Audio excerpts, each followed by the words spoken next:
Day by day, His grace is sufficient for me. These words, penned by the Apostle Paul, are a powerful declaration of trust and dependence on God's goodness and provision. In 2 Corinthians 12 verses 9-10, Paul writes, "But he said to me, My grace is sufficient for you, for my power is made perfect in weakness. Therefore I will boast all the more gladly about my weaknesses, so that Christ's power may rest on me." Paul's words are a testament to the reality that God's grace is not a one-time gift, but a daily, ongoing provision for our lives.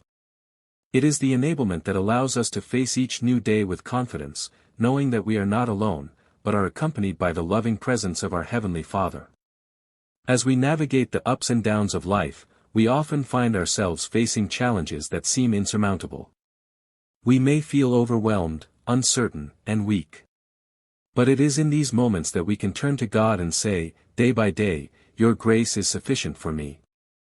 This declaration is not a denial of our difficulties, but a recognition that God's grace is greater than our struggles. It is an acknowledgement that we are not self-sufficient, but are utterly dependent on God's goodness and provision. As we trust in God's daily provision, we begin to experience the reality of His sufficiency in our lives. We find that His grace is not just a theological concept, but a living, breathing reality that sustains us, strengthens us, and equips us for each new day. So let us make this declaration our own: day by day, His grace is sufficient for me. Let us trust in God's goodness, provision, and presence in our lives. Let us boast in our weaknesses, knowing that Christ's power is made perfect in them.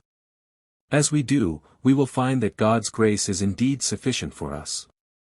We will discover that it is the daily bread that sustains us, the living water that quenches our thirst, and the rock that shelters us from life's storms.